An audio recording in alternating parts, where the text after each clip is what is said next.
You ever wake up thinking your day is going to be so normal, so average, you barely even bother brushing your hair, and then, out of nowhere, your whole world turns inside out? Yeah, that happened.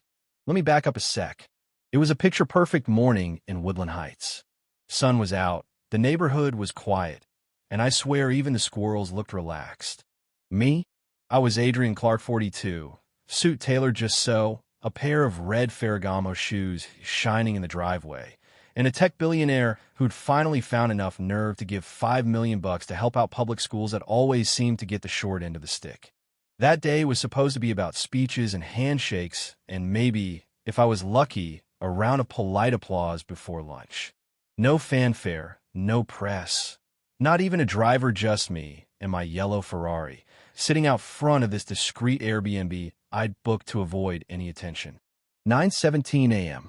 I walked out, checked my phone, reached the car door, totally lost in my own head, maybe thinking about my speech, maybe just wondering what life might look like if I ever learned to slow down. That's when Hapanita screamed, so sharp it cut the air in half. Don't get in the car.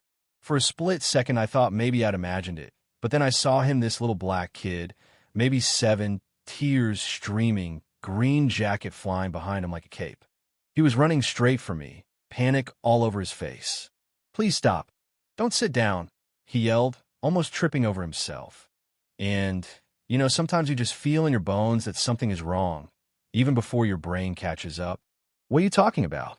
I asked, trying to make sense of it, but he was already pointing under the driver's seat. I saw a man put something there this morning, had gloves, a box. Wires, please, mister. His voice cracked. I knelt down, peered under the seat, and yeah, you guessed, either it was something black, metal, blinking red. My blood ran colder than January in Maine. I staggered back. The next few minutes are a blurmy security guys screeching up in their black SUVs, guns tucked, but eyes wild. The bomb squad called, the cops sealing off the street while neighbors peered from behind curtains. The device? Yeah, it was real. Motion triggered, the kind you see in movies but pray you never see in real life. It would have blown if I'd sat down. Somebody, somewhere, wanted me gone clean, quiet, no warning. The little boy Jamari Brooks stood there, shaking. He looked like he'd done something wrong, but the truth was he'd done everything right. His mom, Renee, was still sleeping 3 houses down, worn out from a night shift at the hospital. Jamari, up early and drawing by the window, saw a hooded man crouching by my car. Before Dawn saw him slide something underneath, saw the wires. Instead of freezing, he ran. So I knelt down next to him, hands trembling.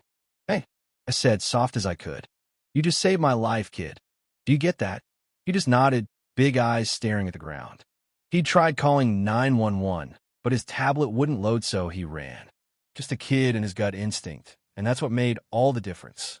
Later, the bomb squad confirmed what I already knew. It was targeted, customized, meant for me, meant to erase me without a word.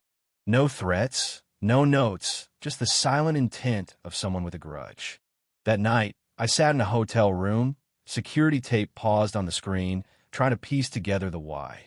A grainy figure in a hoodie, walking with a limp. Suddenly, it clicked.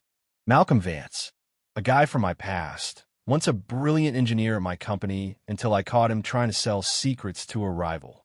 He went to jail, lost everything, his job, his family, even custody of his daughter. It had been 15 years, and I'd almost forgotten he existed. But you know how the past has this way of kicking in the door when you least expect it? That's what this was, a grudge that never really died. My security team dug through old files, tracked every lead, while I sat there thinking about Jamari. This kid, with nothing to gain, who risked everything for a stranger. The next morning, I went back to that brick house, not in a Ferrari this time, but an SUV, hoping to say thank you the only way I knew how. Renee answered in her scrubs, eyes wary, ready to apologize for whatever trouble her son might have caused. He saved my life, I told her. I owe him everything. Upstairs, Jamari sat on his bed, hugging a stuffed lion, looking so small I nearly lost it right there. You're not in trouble, I promised. Actually, you're a hero. He didn't say much, just nodded, but I could see something settle in his eyes, maybe relief, Maybe just the weight of everything finally dropping off his shoulders. "Can I tell you a secret?" I asked. He nodded. "I was scared too, but you gave me courage." We just sat there for a moment, the kind of quiet that says more than words ever could. Renee worked 2 jobs, did everything she could to keep their world spinning after her husband died in a factory accident. She didn't want money, didn't want a headline, just her son to be safe and maybe, for once, seen for who he was. "I'm not here to make a story out of you," I promised. "I just want to help." But word got out anyway. Somehow the security footage leaked. Jamari, the kid in the green jacket, the boy who stopped a billionaire from walking straight into the arms of death. It blew up online. People called him a hero, but to me, he was something more, a reminder that courage can come from the most unexpected places. Behind the scenes, I set up a trust fund for Jamari, paid off their house, got Renee a car, and set aside an academic scholarship for him. No fanfare, no press. And then I invited him to stand beside me at the gala. 2 weeks later, with the world watching, I stepped out on stage in a tux, but before I spoke, I called Jamari up in a navy suit, eyes wide but standing tall. "Some people are born into privilege," I said, "but some are born with purpose. And when courage meets purpose, lives are saved." The crowd lost it. I knelt beside him, put a hand on his shoulder, and meant every word, "I owe you mine."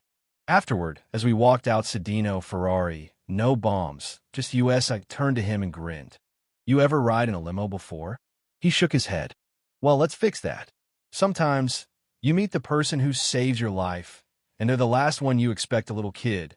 No badge, no backup, just a good heart and the guts to use it. And that, my friend, is what makes a hero." So, what do you think? Would you have done the same? Was justice really served? Or is there still unfinished business? Drop your thoughts in the comments, tell us where you're watching from, and let's talk about what it means to do the right thing, even when nobody's watching. Stay curious, stay kind, and keep your eyes open, because you never know whose life you might save just by doing the right thing.